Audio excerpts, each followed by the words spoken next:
Hello viewers, welcome to School of Law. In this video we are going to discuss IQ questions.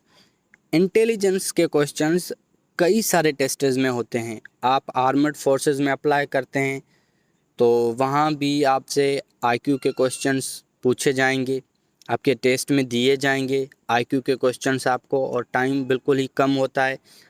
IQ के questions का जो portion होता है वो सारे सब्जेक्ट्स के पोर्शन से कम होता है। सही है, ये आपने एक बार समझ लिए ज़िंदगी भर कभी नहीं भूलेंगे। और CSS के स्क्रीनिंग टेस्ट में भी IQ के क्वेश्चंस होते हैं, FPSC के क्वेश्चंस भी मिल जाते हैं टेस्ट्स में हमें, कई टेस्ट्स में। सही है, आप आर्मी का टेस्ट देने गए, एयरफोर्स में टेस्ट देने गए, नेवी में टेस्ट देने गए तो वहाँ भी आपसे IQ के क्वेश्चंस पूछे जाएंगे और वहाँ आपके पास टाइम बिल्कुल कम होता है। तो एक नया सीरीज़ हम स्टार्ट कर रहे हैं जिसमें हम IQ के क्वेश्चंस को पढ़ेंगे, अंडरस्टैंड करेंगे, समझने की कोशिश करेंगे बिल्कुल ही इजीली। सही है, एक बार आप पैटर्न समझ गए उसके बाद आप कभी नहीं भूल पाएंगे और आप हमेशा यही चाहेंगे कि हर टेस्ट में आपसे 10 या 20 IQ के क्वेश्चंस पूछे जाएं। सही है, क्योंकि 10 में से 8 IQ के क्वेश्चंस मैं आपको लिख कर देता हूं, आप सही टिक करके आ जाएंगे अगर आप सही से IQ के क्वेश्चंस को पढ़ते हैं, समझते हैं, इनका प्रैक्टिस करते हैं। तो लेट्स स्टार्ट। सबसे पहले हम इस वीडियो में अराउंड 20 टाइप्स हम डिस्कस करेंगे IQ क्वेश्चंस के, और उसके बाद नेक्स्ट वीडियोस में हर टाइप को अलग अलग क्वेश्चंस के ज़रिए भी सॉल्व करेंगे। तो जो पहला टाइप है कंप्लीशन ऑफ सीरीज़ टेस्ट। तो इन क्वेश्चंस में होता यह है कि एक सीरीज़ आपको दी जाती है, उस सीरीज़ को फॉलो करते हुए आपने नेक्स्ट अपने आंसर को फाइंड आउट करना होता है। एक सीरीज़ आपको दी जाती है क्वेश्चन में, फिर उसी क्वेश्चन में आपसे ये पूछा जाता है कि अब क्या आएगा, अब क्या होगा। तो एक छोटा सा मैं आपको मिसाल देता हूँ। एक क्वेश्चन है 1 2 3 4 5 और उसके बाद क्वेश्चन मार्क है। तो अब आपसे पूछा जा रहा है कि क्वेश्चन मार्क के जगह पर क्या आएगा, और आप नीचे ऑप्शंस भी नहीं देखेंगे। आप कहेंगे ये तो बिल्कुल इजी है, क्योंकि आप जो पीछे सीरीज़ देख रहे हैं क्वेश्चन में वो है 1 2 3 4 5। सही है, तो यहाँ कोई भी डिजिट मिसिंग नहीं है 1 से 5 तक। तो अब क्वेश्चन मार्क के जगह पर ऑब्वियसली यकीनन जो डिजिट आएगा वो 6 है, 6 आंसर है। तो इसी तरह एक सीरीज़ होता है, एक पैटर्न होता है, एक मेथड या एक सीक्वेंस फॉलो की जाती है IQ टेस्ट, IQ क्वेश्चंस में। आपने बस उस सीरीज़ को, उस सीक्वेंस को, उस मेथड को फाइंड करना है कि इस क्वेश्चन में यहाँ तक कौन सा पैटर्न, कौन सा सीक्वेंस, कौन सा सीरीज़ फॉलो किया जा रहा है। अगर आप सीक्वेंस समझ गए तो आंसर फाइंड करने में आपको कोई भी दुश्वारी नहीं होगी। तो सबसे पहला जो टाइप है IQ क्वेश्चंस का वो है कंप्लीशन ऑफ सीरीज़ टेस्ट। इसमें एक सीरीज़ आपको दी जाती है डिजिट्स का या लेटर्स का, उस सीरीज़ को आपने कंप्लीट करना होता है। क्वेश्चन है हमारे पास 0 3 7 12 18 25। तो उसके बाद 2 डिजिट्स के लिए स्पेस छोड़ी गई है। तो आपने करना क्या है कि इन 2 एम्प्टी प्लेसेस पर आपने क्वेश्चन के दिए गए सीरीज़ के मुताबिक से जो सीक्वेंस फॉलो किया जा रहा है उस सीक्वेंस के मुताबिक आपने यहाँ पर 2 डिजिट्स रखने हैं। सही है, तो हम पहले ये समझने की कोशिश करते हैं कि इस क्वेश्चन में सीरीज़ कौन सा फॉलो किया जा रहा है, कौन सी सीक्वेंस फॉलो की जा रही है। अब अगर हम देखें 0 और 3 के बीच में 3 का डिफरेंस है, 3 और 7 के बीच में 4 का डिफरेंस है, 7 और 5 के बीच 7 और 12 के बीच में 5 का डिफरेंस है, 12 और 18 के बीच में 6 का डिफरेंस है, 18 और 25 के बीच में 7 का डिफरेंस है। यहाँ तक आप समझ रहे हैं कि जैसे जैसे हम आगे बढ़ रहे हैं एक डिजिट ऐड हो रहा है हर डिफरेंस में। सही है, जैसे 0 और 3 के बीच में 3 का डिफरेंस है तो 3 और 7 के बीच में 4 का डिफरेंस है। अब एक डिजिट इंक्रीज हो गई डिफरेंस में। ऐसे ही 7 और 12 के बीच में 5 का डिफरेंस है। पिछले फिगर में 4 का था, उससे पहले 3 था। तो ऐसे 1 बाय 1 ये डिफरेंस इंक्रीज होती जा रही है। अब हम आएंगे 18 और 25 के बीच में जो डिफरेंस है वो 7 है। तो अब नेक्स्ट जो भी डिजिट आएगा उसमें 8 का डिफरेंस होना चाहिए, 8 का डिफरेंस होना चाहिए। तो वो कौन सा डिजिट है जिसे हम इस एम्प्टी प्लेस पे रखेंगे? तो आंसर इन दो 25 और उस डिजिट के बीच में 8 का डिफरेंस आना चाहिए। तो यहाँ हम ऑब्वियसली 33 रखेंगे। 33 रखेंगे तो 25 और 33 के बीच में जो डिफरेंस है वो कौन सा आएगा? 8 का आएगा। अब 33 हमने रख लिया है और जो लास्ट डिफरेंस था 8 का था, अब हमने डिफरेंस रखना है 9 का। तो 33 के सामने कौन सा डिजिट रखें कि डिफरेंस हमारे पास जो आए 9 का आए? तो 33 प्लस 9 हमारे पास क्या होता है? 42। अगर हम यहाँ 42 रखेंगे तो डिफरेंस आएगा 9 का। और इसी तरह से हमारा जो सीक्वेंस है, जो पैटर्न है, जो सीरीज़ फॉलो की जा रही है, उसी हिसाब से हमने फाइंड कर लिया 33 और 42। इसके बाद हमारे पास एक और क्वेश्चन है 9, 16, 25, 36। उसके बाद इस क्वेश्चन के सामने 2 एम्प्टी प्लेसेस हैं। 2 डिजिट्स हमने फाइंड आउट करनी है कि इन एम्प्टी प्लेसेस पर, इन खाली जगहों पर कौन से 2 डिजिट्स आएंगे, या इन एम्प्टी प्लेसेस को आप क्वेश्चन मार्क करके भी लिख सकते हैं कि इन 2 क्वेश्चन मार्क्स को कौन से 2 डिजिट्स रिप्लेस करेंगी। तो सबसे पहले क्वेश्चन को समझते हैं। हमारे पास जो चॉइसेस हैं वो हैं A46, B84, C49, D64, E62। तो ये चॉइसेस हैं, ये हमारे पास ऑप्शंस हैं। इनमें से 2 ऑप्शंस हमने रखने हैं करेक्ट वाले ऊपर दिए गए एम्प्टी प्लेसेस पर। तो पहले क्वेश्चन को समझते हैं कि 9 क्या कहाँ से आया, 16 कैसे आया, 25 कैसे आया, 36 कैसे आया। तो सबसे पहले 9 पर आते हैं। 9 परफेक्ट स्क्वायर रूट है 3 का, सही है। उसके बाद 16 परफेक्ट स्क्वायर रूट है 4 का, 5 का परफेक्ट स्क्वायर रूट है 25, 6 का परफेक्ट स्क्वायर रूट है 36। ऐसे ही एक सीरीज़ फॉलो की जा रही है, पहले 3 का परफेक्ट स्क्वायर रूट, फिर 4 का, फिर 5 का, फिर 6 का। अब अंडरस्टूड बात है कि आगे जो परफेक्ट स्क्वायर रूट आएगा वो 7 और 8 का आएगा। 7 का जो परफेक्ट स्क्वायर रूट है वो 49 है, और 8 का जो परफेक्ट स्क्वायर रूट है वो 64 है। तो हमारा जो करेक्ट आंसर है वो सी और डी है। सी में 49 है और डी में 64 है। अब नेक्स्ट टाइप पर आते हैं, सेकंड टाइप पर आते हैं, रिलेशनशिप और एनोलॉजी टेस्ट। इन टेस्ट्स में क्या होता है कि आपसे कुछ वर्ड्स पूछे जाएंगे, एक पेयर में एक रिलेशनशिप होगा, सही है।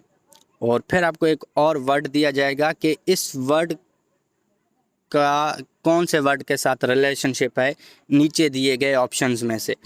एक सवाल के ज़रिए समझने की कोशिश करते हैं। Which choice provides the answer in the following relationship? सही है। Bird is to nest as horse is to empty place है, सही है। कहता है कि बर्ड इज़ टू नेस्ट, मतलब बर्ड एक कोई भी पंछी है, वो कहाँ, इस सवाल को आप इस तरह से समझ सकते हैं कि एक पंछी नेस्ट में रहती है, उसका घर नेस्ट है। तो इसी तरह से हॉर्स का घर कौन सा है? सही है। आगे खाली जगह है और आपको चॉइसेस दी गई हैं, ए गैलप, बी मेयर, सी अस्तबल, डी एनिमल। ये 4 आपको ऑप्शंस दिए गए हैं, गैलप, मेयर, अस्तबल, एनिमल, सही है। अब फिर से आप क्वेश्चन को देखें, bird is to nest, bird और नेस्ट का बीच में क्या कौन सा रिलेशनशिप है? बर्ड का रिलेशनशिप नेस्ट से इस तरह से है कि नेस्ट बर्ड का घर है। अब हॉर्स का घर कौन सा होगा? पिछले बर्ड और जैसे कि पंछी और नेस्ट के बीच में रिलेशनशिप घर का है, सही है। तो हॉर्स के सामने हमने क्या रखना है कि बर्ड और नेस्ट वाली रिलेशनशिप बन जाए। तो ऑब्वियसली बर्ड और नेस्ट के बीच में रहने का रिलेशनशिप है। बर्ड के सामने उसके घर का नाम लिखा गया है, तो हॉर्स का सामने भी हम उसके घर का नाम लिखेंगे। अगर हम ऑप्शन डी रखते हैं एनिमल, तो हॉर्स एक एनिमल है और बर्ड का रिलेशनशिप नेस्ट के साथ है, तो ये क्वेश्चन मैच नहीं हो रहा, रिलेशनशिप सेम नहीं हो रही। सही है।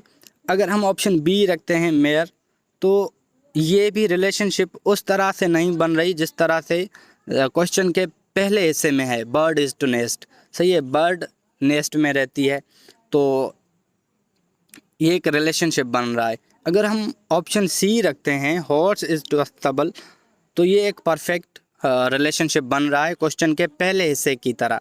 सही है, अस्तबल मवेशियों के रहने वाले जगह को कहते हैं। सही है, तो जाहिर सी बात है घोड़ा अपने बाड़े में रहेगा। सही है, अपने अस्तबल में उसे बांधा जाएगा, वहाँ रहेगा। तो अब इस क्वेश्चन का जो रिलेशनशिप है क्वेश्चन के पहले हिस्से के साथ, वो बिल्कुल एक्यूरेट हो रहा है, सेम हो रहा है। जैसे एक पंछी नेस्ट में रहता है, उसी तरह एक घोड़ा अस्तबल में रहता है। तो ऑप्शन सी हमारा करेक्ट है।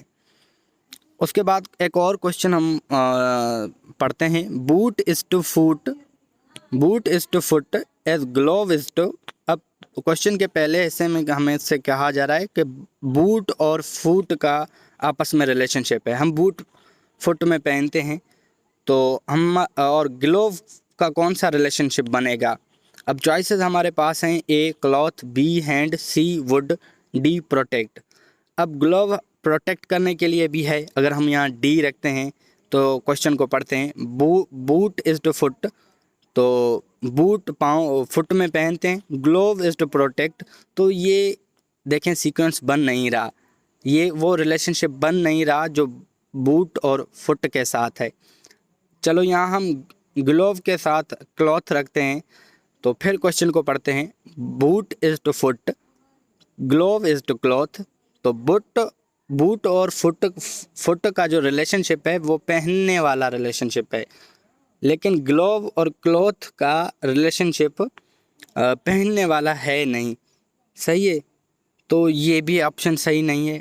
हम अब यहाँ हम ऑप्शन सी रखते हैं वुड, और फिर क्वेश्चन को पढ़ते हैं। Boot is to foot as glove is to wood, तो ये ऑप्शन भी नहीं बन रहा। तो यहाँ करेक्ट जो आंसर है वो बी है, ऑप्शन बी हैंड। सही है, जो रिलेशनशिप बूट और फुट का है वही रिलेशनशिप ग्लोव और हैंड का है। सही है। अब सेकंड टाइप में एक और टाइप है रिलेशनशिप, और एनालॉजी टेस्ट में एक और काइंड है। इसमें क्या होता है, in this type a certain relationship exist between the pairs of words, we have to find out such pair. अब एक रिलेशनशिप होता है कुछ पेयर्स में, अल्फाजों के कुछ पेयर्स होते हैं, उनमें एक रिलेशनशिप एग्जिस्ट करता है। एक रिलेशनशिप होता है कुछ लफ्ज़ों के पेयर्स में, हमने वो उस तरह के पेयर्स को फाइंड करना होता है। जैसे कि एग्जांपल है, एक क्वेश्चन है, right the serial number of words, write the serial numbers of words which have the same relationships as exist between hard work and success। यहाँ क्वेश्चन को पहले समझते हैं। क्वेश्चन हमसे कह रहा है कि हार्ड वर्क और सक्सेस के बीच में जो रिलेशनशिप मौजूद है, उस रिलेशनशिप को इस रिलेशनशिप के नौइयत को देखते हुए नीचे दिए गए अल्फाज में से एक ऐसा पेयर उठाएं जिसका सेम रिलेशनशिप हो हार्ड वर्क और सक्सेस में जो रिलेशनशिप है। तो चॉइसेस हमारे पास हैं, 1 एग्जामिनेशन, और 2 failure, 3 study, 4 laziness, 5 play, 6 copying. तो 6 वर्ड्स हमें यहाँ दी गई हैं। अब हमने 2 वर्ड्स यहाँ से उठानी है, एक पेयर यहाँ से उठाना है जिनका रिलेशनशिप बिल्कुल हार्ड वर्क और सक्सेस की तरह होना चाहिए। सही है, हमारे पास एक पेयर है ना, क्वेश्चन में हमें एक पेयर दिया गया है। हार्ड वर्क और सक्सेस। अब अगर हम मेहनत करेंगे तो कामयाब होंगे, तो मेहनत का जो रिश्ता है सक्सेस के साथ वो जुड़ा हुआ है। सही है। तो अब नीचे हमें अल्फाज दिए गए हैं, examination, failure, study, laziness, play, copying. अब यहाँ से भी हमने एक पेयर उठाना है, दो वर्ड्स उठाने हैं जिनमें वही रिलेशनशिप होना चाहिए जो हार्ड वर्क और सक्सेस में है। तो यहाँ हमारा जो आंसर होगा, हम दो जो पेयर करेक्ट पेयर होगा वो होगा फेलियर, लेजीनेस। अगर हम लेजीनेस दिखाएंगे तो फेलियर हमें मिलेगी। तो ये लेजीनेस और फेलियर के बीच में जो रिलेशनशिप है, बिल्कुल वही रिलेशनशिप हार्ड वर्क और सक्सेस में है। सही है। इसके बाद आते हैं टाइप 3 IQ क्वेश्चंस पर। टाइप 3 है स्पॉटिंग आउट द स्ट्रेंजर और द सेम क्लास टेस्ट। अब इसमें क्या होता है कि काफ़ी सारे आपको वर्ड्स दिए जाते हैं या एक कलेक्शन दी जाती है जिसमें से आपने स्ट्रेंज चीज़ को, एक अलग चीज़ को, अजीब चीज़ को फाइंड करना है, या सेम क्लास टेस्ट। सही है। या का सब चीज़ें एक जैसी होती हैं, एक क्लास की होती हैं, लेकिन एक चीज़ अलग होती है। तो इस टेस्ट का नाम है स्पॉटिंग आउट द स्ट्रेंजर और द सेम क्लास टेस्ट। अब इसमें आपसे इस एग्जाम्पल में पूछा जा रहा है, एग्जाम्पल में एक क्वेश्चन मैं आपको देता हूँ, right the numbers of the object which is different from the others in the following group. Right the number of object which is different from the others in the following group. अब नीचे एक group है, हमने उस चीज़ का नाम लिखना है जो कि पूरे ग्रुप से अलग है, पूरे क्लास से अलग है। सब चीज़ें एक जैसी हैं लेकिन एक चीज़ अलग है, और वो अल्फाज कौन से हैं, वो ग्रुप में कौन सी चीज़ें हैं। तो हमारे पास चॉइसेस दी गई हैं, 1 स्कूटर, 2 जीप, 3 एरोप्लेन, 4 कार, 5 बस। 5 ऑब्जेक्ट्स हमें दी गई हैं, 5 वर्ड्स हमें दी गई हैं, एक ग्रुप है व्हीकल्स का। तो जिसमें सबसे पहले है स्कूटर, दूसरे नंबर पे जीप, तीसरे नंबर पे एरोप्लेन, फोर्थ नंबर पर कार, फिफ्थ नंबर पर बस। जैसा कि हमारा जो क्वेश्चन हमसे भी पूछ रहा है कि यहाँ से नीचे दिए गए चीज़ों में से डिफरेंट चीज़ को निकालें, तो इन सब में डिफरेंट चीज़ ऑब्वियसली एरोप्लेन है। सही है। बाकी सारी जो व्हीकल्स हैं वो ज़मीन पर चलती हैं, स्कूटर, जीप, कार, बस, लेकिन एरोप्लेन इस क्लास से अलग है, तो इसलिए ये स्ट्रेंजर है, एरोप्लेन ही हमारा करेक्ट आंसर है। अब हम इसी तरह का एक और क्वेश्चन मैं आपको देता हूँ, question 2, spot out the stranger figure in the following series. अब एक सीरीज़ हमें दी गई है जिसमें से हमने स्ट्रेंजर को फाइंड आउट करना है। जैसे कि हमारे पास ये क्वेश्चन है 3, 5, 6, 9, 13, 17, 15, 19, 27। इस सीरीज़ में आप देखें, इस ग्रुप ऑफ वर्ड्स में, डिजिट्स में आप देखें तो सबसे जो स्ट्रेंज चीज़ है वो 6 है। 6 इवन नंबर है, बाकी सारे के सारे ऑड नंबर्स हैं। तो हमारा जो स्ट्रेंजर है यहाँ पर वो 6 है, क्योंकि 6 एक डिजिट है जो कि इवन है, बाकी सारे के सारे जो डिजिट्स हैं वो ऑड डिजिट्स हैं। तो हमारा जो करेक्ट आंसर होगा वो 6 होगा। अब टाइप 3B सिनोनिम टेस्ट।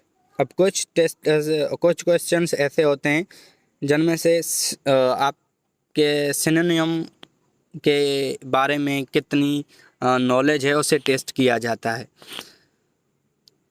तो यहाँ तो इस क्वेश्चंस में ऐसे होगा, सारे वर्ड्स अपोजिट में होंगे, सिर्फ एक वर्ड होगा जो आपके दिए गए वर्ड के क्लोज़र होगा, सिनोनिम होगा। आपसे एक वर्ड पूछा जाएगा, फिर नीचे ऑप्शंस दिए जाएंगे कि यहाँ इन ऑप्शंस में से इस वर्ड का सिनोनिम ढूंढ कर दिखाएं। सारे वर्ड्स अपोजिट मीनिंग वाले होंगे, सिर्फ एक वर्ड सिनोनिम होगा, तो आपने उस वर्ड को टिक करना है।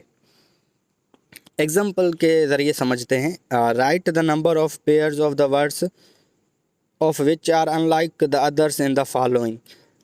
अब यहाँ हमसे कहा जा रहा है कि write the number of pairs of following words of which are unlike the others.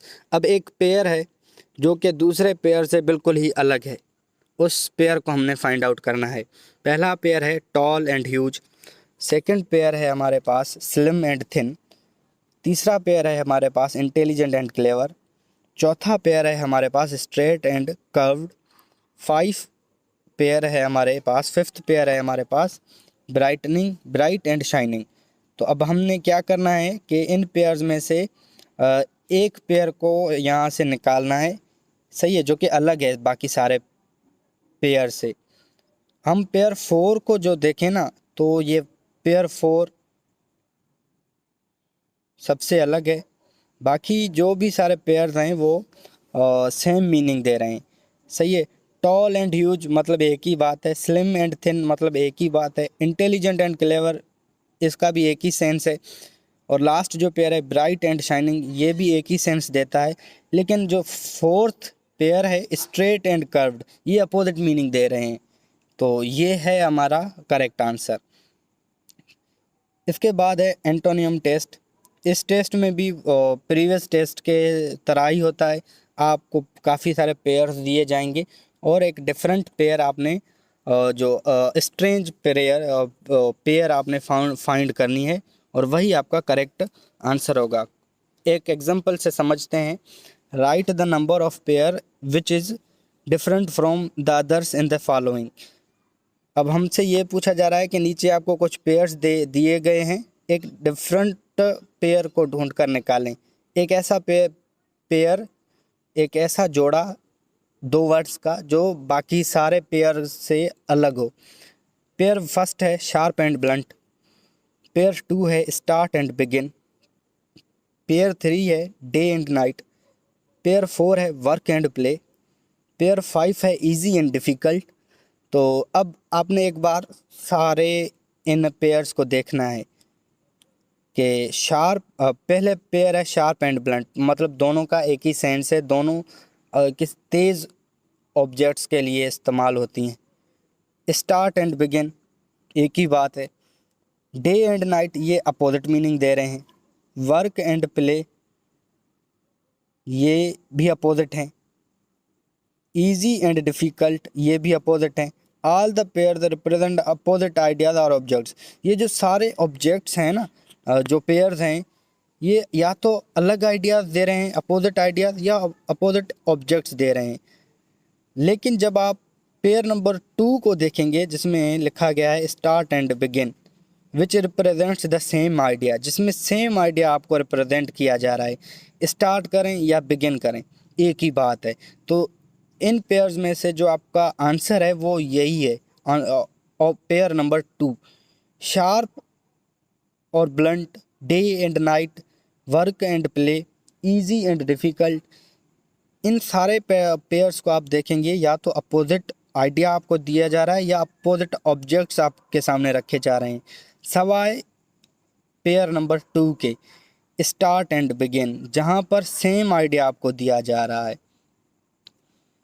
Type 5 पर आते हैं, जम्बल्ड स्पेलिंग टेस्ट। अब जम्बल्ड स्पेलिंग टेस्ट में क्या होता है कि आपको एक वर्ड दिया जाता है जिसके लेटर्स आगे पीछे हुए होते हैं। अब आपने उन जम्बल्ड लेटर्स को सही सीक्वेंस में रखकर उस वर्ड को फाइंड आउट करना है, ये कि कौन से वर्ड को जम्बल्ड किया गया है, कौन से वर्ड की स्पेलिंग को आगे पीछे कर दिया गया है। फिर आप उन्हीं वर्ड्स को रीअरेंज करके एक वर्ड बनाएंगे। फिर जो भी क्वेश्चन आपसे पूछता है उस हिसाब से आंसर करेंगे। जैसे एक एग्जांपल देता हूँ आपको। Rearrange the letters of the word from its jumbled spelling and mention the last letter of correct word. Question हमसे पूछा जा रहा है कि आपको जो वर्ड्स दिए गए हैं ये जम्बल्ड स्पेलिंग हैं, इन वर्ड्स को रीअरेंज करके एक वर्ड बनाएं, फिर उस वर्ड का जो आखिरी लफ्ज़ है, आखिरी जो लेटर है वो बताएं। और जम्बल्ड वर्ड्स कौन से हैं, वो हैं VISREL, सही है, VISREL। सामने लिखा गया है अ मेटल।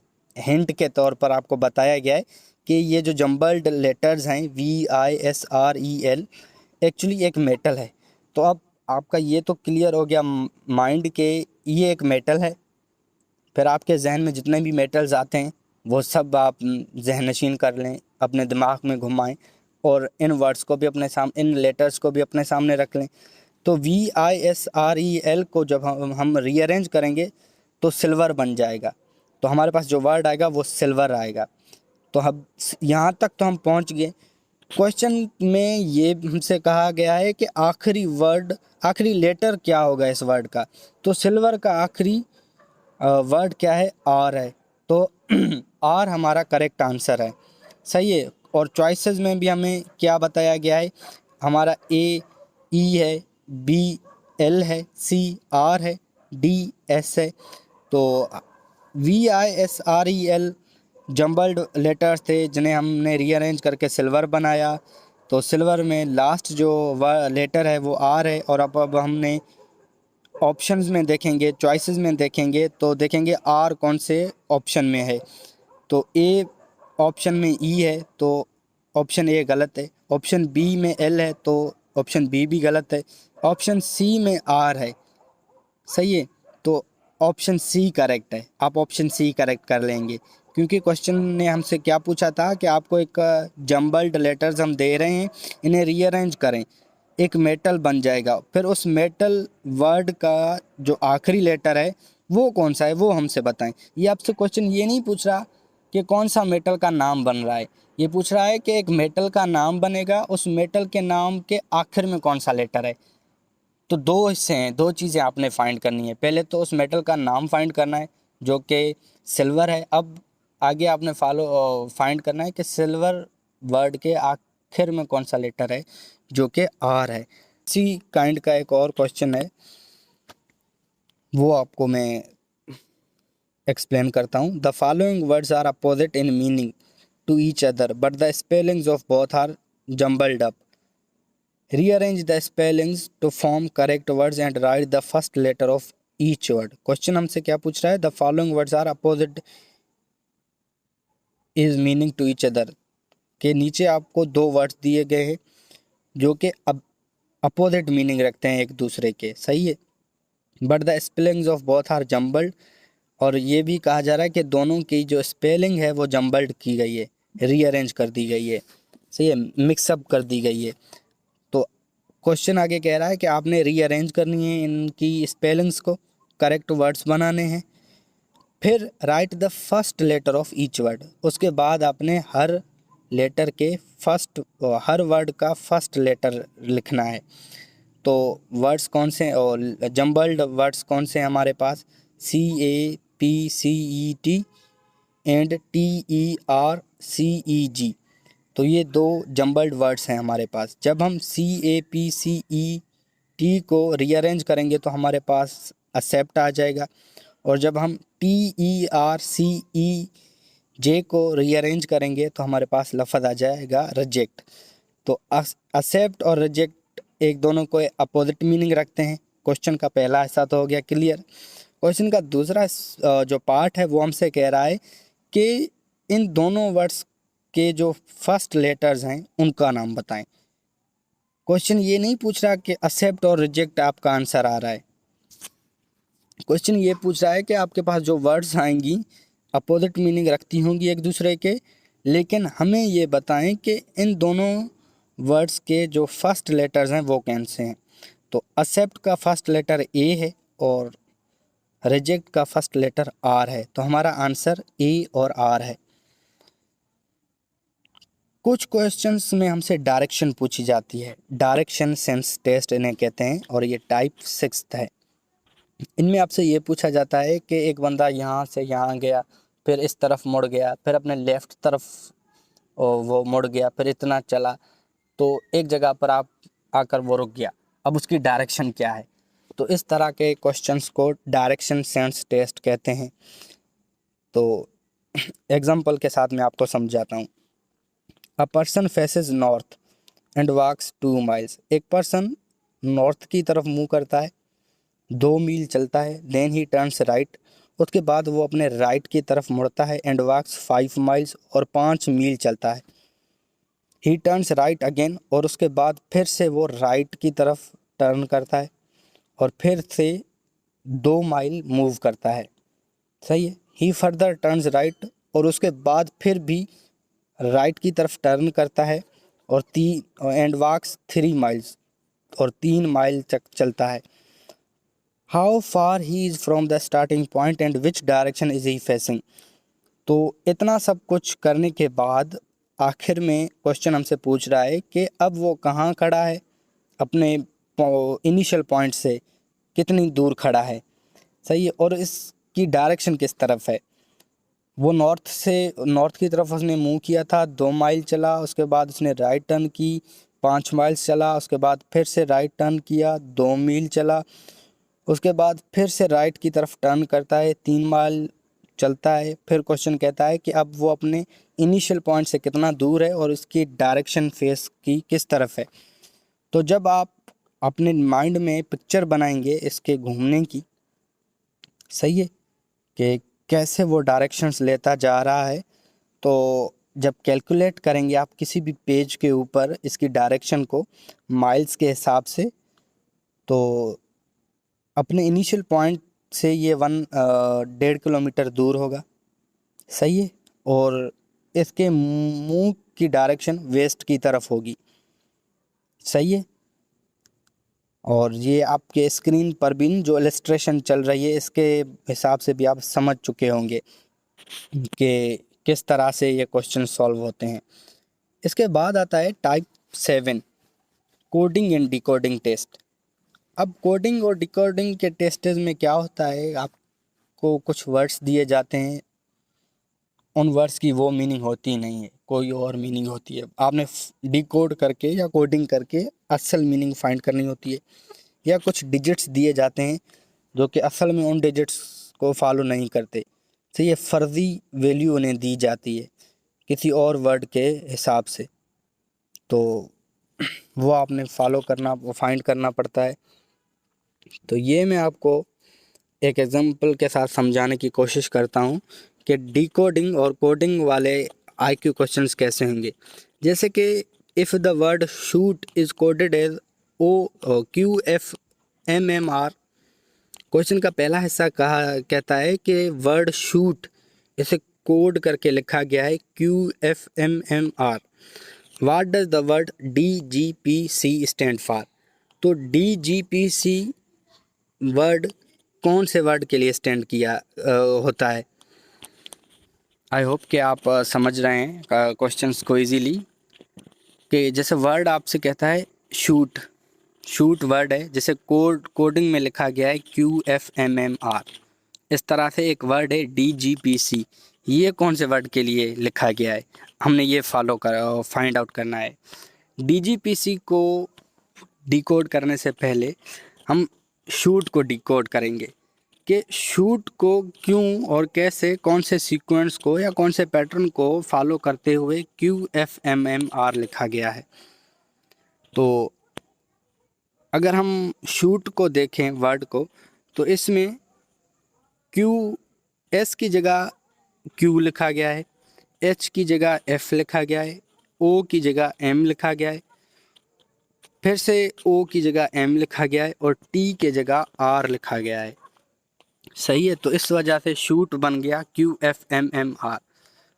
इसमें क्या होता है कि शूट वर्ड में जितने भी वर्ड हैं, लेटर्स हैं, वर्ड में जितने भी लेटर्स हैं, उन सब के बिहाफ पर 2 लेटर्स पीछे करके जो लेटर है वो लिखा गया है। अगर हम S से पीछे जाएं 2 लेटर्स तो Q है, SF के पीछे जाएं 2 लेटर्स तो H है, O से पीछे जाएं 2 लेटर्स तो M है, फिर से O के पीछे 2 लेटर्स जाएं तो M है, ऐसे ही T से 2 लेटर्स पीछे जाएं तो R है। इस वजह से इस पैटर्न को फॉलो करते हुए शूट वर्ड को QFMMR में कोड करके लिखा गया है। अब हम DGPC वर्ड को इसी तरह से डिकोड करने की कोशिश करते हैं। जब हम डी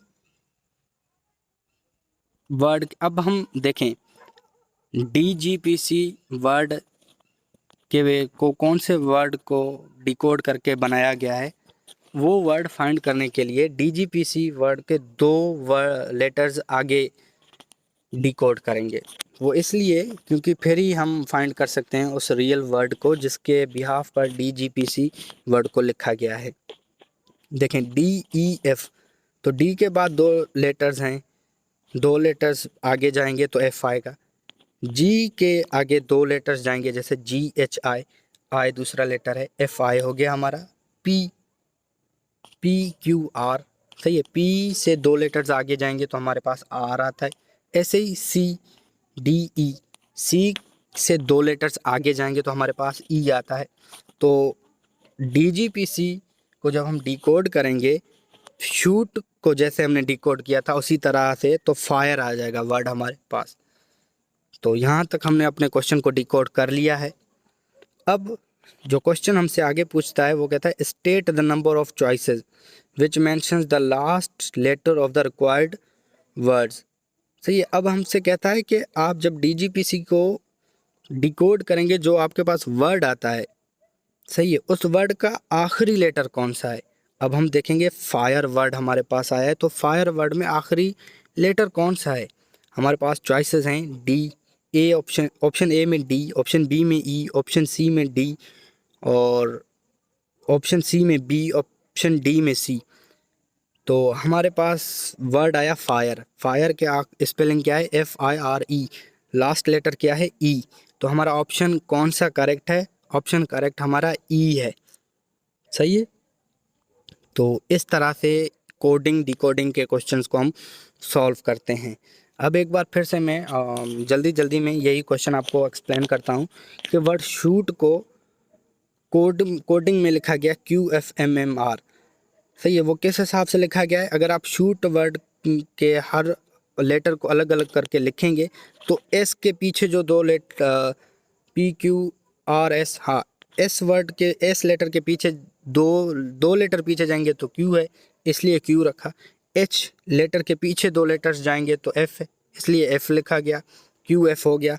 डबल ओ के पीछे जाएंगे 2 लेटर्स तो एम आएगा, इसलिए यहाँ पर QFMM लिखा गया। और ऐसे ही टी के पीछे 2 लेटर्स जाएंगे तो आर है, इसीलिए इसने कोड करके शूट को लिखा QFMMR। इसी तरह से हमारे पास इसने आगे और वर्ड दिया DGPC कि ये कौन से वर्ड के लिए स्टैंड करता है, कौन से लफ्ज़ को डिकोड करके हमने DGPC लिखा है। अब DGPC को ऐसे ही 2 लेटर्स आगे जाएंगे, हर लेटर के D से 2 लेटर आगे जाएंगे तो हमारे पास F है, G से 2 लेटर आगे जाएंगे तो हमारे पास I है, P से 2 लेटर आगे जाएंगे तो हमारे पास R आएगा, C से 2 लेटर आगे जाएंगे तो हमारे पास E आएगा। तो हमारा वर्ड बनता है DGPC के जगह पर फायर। सही है, और फिर क्वेश्चन हमसे पूछता है कि फायर वर्ड का लास्ट लेटर कौन सा है। अब फायर की स्पेलिंग देखें, FIRE, लास्ट लेटर है ई। तो अब हम अपने ऑप्शंस में देखेंगे, ऑप्शन ए में कहता है डी, ऑप्शन बी में कहता है ई, ऑप्शन सी में कहता है बी, ऑप्शन डी में कहता है सी। तो हमारा ऑप्शन बी करेक्ट है क्योंकि फायर वर्ड के लास्ट में ई है, तो ऑप्शन बी हमारा करेक्ट है। इसके बाद है जो 8 टाइप IQ क्वेश्चंस का 8वां टाइप, वो है assigning artificial values to arithmetical digits. अब हम आर्टिफिशियल वैल्यूज़ देते हैं डिजिट्स को, सही है, फर्जी वैल्यूज़ दे देते हैं कि 1 0 के बराबर है, फ़र्ज़ करते हैं। तो इस हिसाब से हम अर्थमेटिकल डिजिट्स को फर्जी वैल्यूज़ दे देते हैं, आर्टिफिशियल अपनी तरफ से मन घड़त वैल्यूज़ दे देते हैं। तो ये भी डिकोडिंग का एक टाइप है।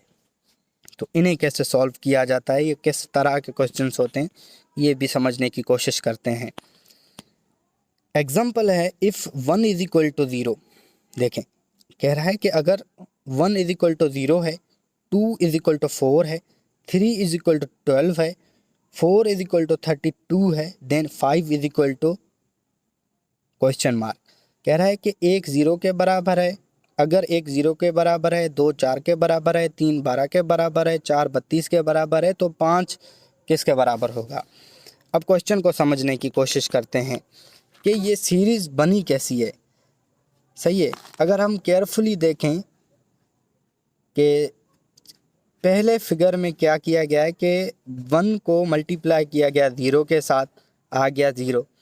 उसके बाद फिगर 2 में 2 इज इक्वल टू 4 जहाँ लिखा है इसने, वो मल्टीप्लाई हुआ है 2 के साथ, सही है, वो हो गया 4।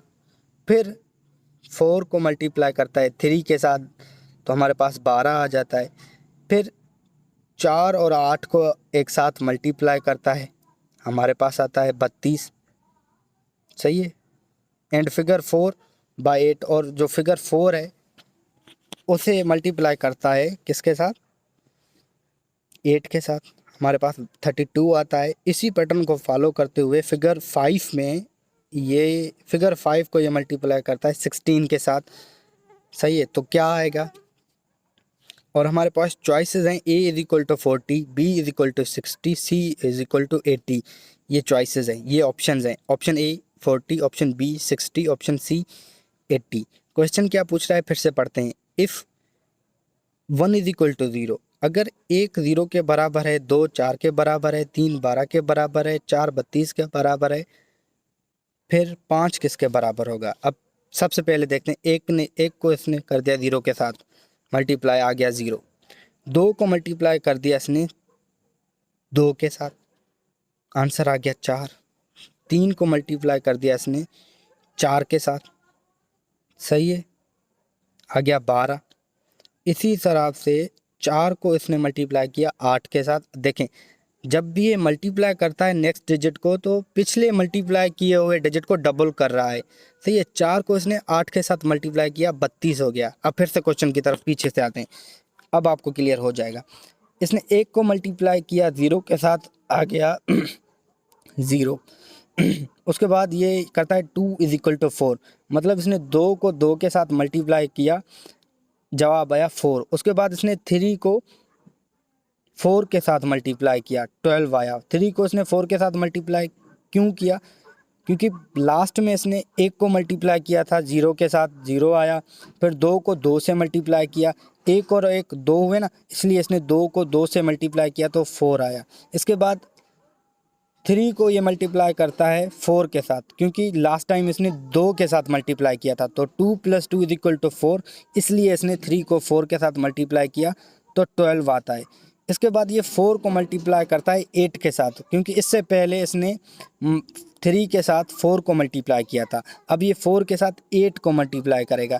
ये जब भी मल्टीप्लाई किसी डिजिट को करेगा तो उसे डबल करता आ रहा है, तो 4 को 8 के साथ मल्टीप्लाई करता है तो 32 आता है। इसी तरह से अब 8 तो हो गया, 8 तक इसने हो गया। अब 5 को जाहिर सी बात है ये 8 के डबल करके मल्टीप्लाई करेगा। 8 का डबल क्या है, 16 है।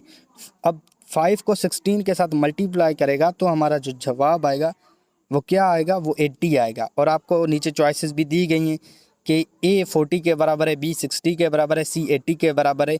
ऊपर कौन सा ऑप्शन आएगा। तो जो सीरीज़ हमने एक डिकोड करी है, फाइंड करी है, तो 580 के बराबर होता है। तो इसलिए जो करेक्ट ऑप्शन है वो सी है, सही है। इसके बाद टाइप 9 है IQ क्वेश्चंस का, इंसर्टिंग करेक्ट मैथमेटिकल साइंस। अब इन क्वेश्चंस में आप करेक्ट मैथमेटिकल साइंस जो भी हैं, प्लस माइनस नेगेटिव डिवाइड या जो भी साइन रिक्वायर करता है आपका क्वेश्चन, वो है आपने ऐड करना है, सही है। तो क्वेश्चन ए आपसे पूछता है 16, क्वेश्चन ए में लिखा गया है आपके सामने 16 स्पेस देके 4 स्पेस देके फिर से 4 इज इक्वल टू 8, सही है। 16 स्पेस देके 4 स्पेस देके 4 इज इक्वल टू 8, ये कैसे हो रहा है। तो यहाँ पर इसने आपने साइंस रखनी है, मैथमेटिक्स की निशानियाँ रखनी हैं, जिससे जवाब आपका 8 आए। तो यहाँ आप रखेंगे 16 डिवाइड बाय 4, यहाँ आप पहले डिवीजन का साइन रखेंगे, फिर आप रखेंगे प्लस की साइन, तो ये आपका क्या होता है, 8 होता है। अब 16 4 के साथ डिवाइड होगा तो 8 आएगा। नहीं, wait a minute second,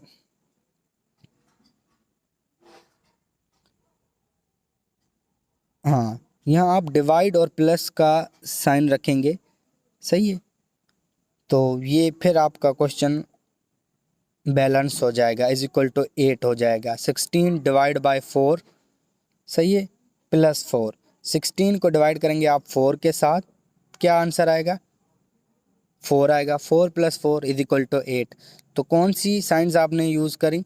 divide और प्लस। तो आपके सामने जो ऑप्शंस होंगी कि भाई कौन सी साइंस हमने यूज़ की हैं, कौन सी निशानियाँ मैथमेटिक्स की यूज़ करके हमने 16 4 4 = 8 किया है। तो आप कहेंगे आपने पहले डिवाइड किया है साइन को यूज़, फिर आपने प्लस साइन को इस्तेमाल किया है। ऐसे ही आपके पास क्वेश्चन बी है, 5 स्पेस 3 स्पेस 5 = 20। क्या है क्वेश्चन? 5 स्पेस देके 3 स्पेस देके 5 फिर = 20। तो यहाँ सबसे पहले किया जा रहा है कि 5 को मल्टीप्लाई किया गया 3 के साथ, तो ये कितना होता है? 15। फिर +5 = 20। सही है। तो दो साइंस इस्तेमाल की गई हैं, पहले मल्टीप्लाई के साइन को इस्तेमाल किया गया, फिर प्लस के साइन को इस्तेमाल कर लिया गया। इस तरह से जो हमारी इक्वेशन है वो = 20 होती है करेक्टली। सही है, परफेक्टली। क्वेश्चन नंबर सी है, 8 स्पेस देके 7 स्पेस देके 5 = 10। तो हमने इस तरह से साइंस रखने हैं, वो निशानियां रखनी है मैथमेटिक्स की, जिसके ज़रिए से हमारा इक्वेशन बैलेंस हो जाए, बराबर हो जाए। सही है, करेक्ट हो जाए। तो 8 + 7 - 5 = 10। तो ये प्लस और माइनस की साइंस आप जब रखेंगे तो आपकी ये इक्वेशन = 10 हो जाएगी। सही है, यही सॉल्व कर लेते हैं। 8 + 7 15 - 5 = 10। सही है, तो यहाँ हमने प्लस और माइनस की साइंस इस्तेमाल करनी है। अब टाइप 9 है IQ क्वेश्चंस का, assigning artificial values to arithmetical science. तो अर्थमेटिकल साइंस को हम आर्टिफिशियल वैल्यूज दे देते हैं। सही है, ऐसे ही इन्हें यूज़ करते हैं अर्थमेटिकल साइंस को आप, मतलब कैंडिडेट को, स्टूडेंट को डिस्ट्रैक्ट करने के लिए, उसे कंफ्यूज करने के लिए। तो इन क्वेश्चंस में होता क्या है कि आपको कंफ्यूज किया जाता है कि ये ऐसे मल्टीप्लाई हो रहा है तो ये हो रहा है, लेकिन दरअसल वैसे होता नहीं है। तो इन क्वेश्चंस में होता क्या है, बेसिकली एक एग्जांपल के थ्रू मैं आपको समझाता हूँ।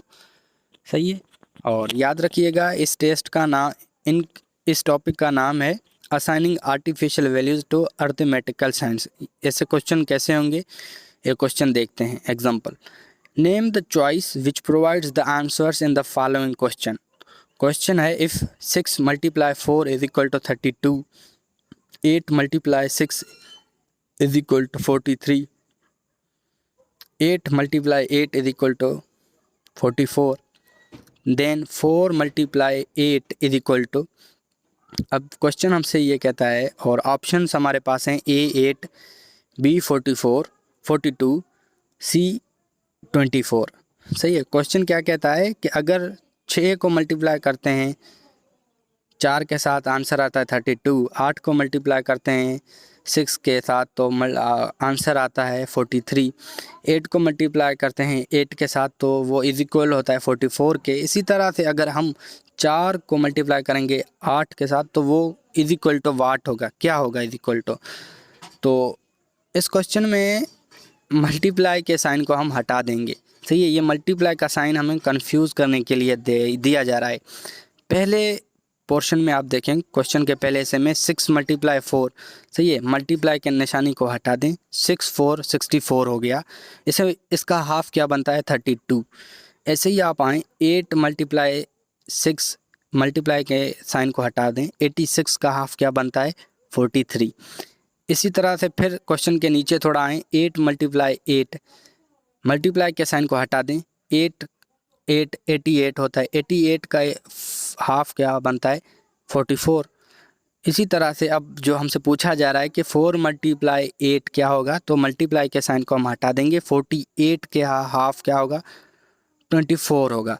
तो हमारा आंसर क्या है, करेक्ट आंसर वो ऑप्शन सी है। सही है, तो यहाँ पर ना ये जो मल्टीप्लाई का साइन यूज़ किया गया है ये सिर्फ आपको कंफ्यूज करने के लिए इस्तेमाल किया गया है। सीक्वेंस या पैटर्न या जो मेथड है वो अलग इस्तेमाल किया गया है। सही है,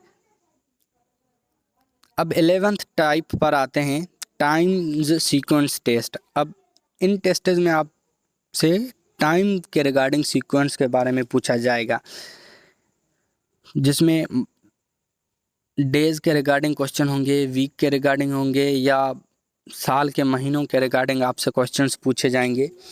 एक एग्जांपल आपको देता हूँ। If 9th of the month falls 3 days before Saturday. Question कह रहा है कि अगर किसी महीने का जो 9th डे है, 9वां तारीख जो है, वो 3 दिन पहले आता है सैटरडे के, तो what day will be dawn on 21st day of the month. तो कह रहा है कि 21वां दिन उस महीने का कौन सा दिन होगा। हमसे ऑप्शन इसने दिए हैं 1 संडे, 2 ट्यूसडे, 3 मंडे। अब इसने 3 ऑप्शंस दिए हैं, संडे, ट्यूसडे, मंडे। अब कह रहा है कि 21st डे कौन सा होगा, संडे होगा, ट्यूसडे होगा, मंडे होगा। पहले क्वेश्चन को डिकोड करते हैं, इसे थोड़ा आसान बनाते हैं। अगर 9th of month falls on Wednesday, सही है।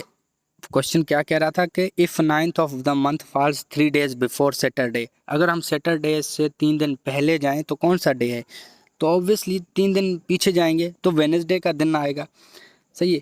अब हम 2 हफ्ते आगे जाते हैं तो वो 2 हफ्ते आगे क्या होगा, डे 23rd डे होगा, वो उस महीने के 23rd डे भी वेडनेसडे होगा। क्योंकि 9th डे वेडनेसडे है तो 2 हफ्ते आगे हम जाएंगे तो वो कैलेंडर के हिसाब से भी 23rd को भी वेडनेसडे होगा। अब लेकिन हमसे क्वेश्चन पूछ रहा था कि 21 तारीख क्या होगा, सही है।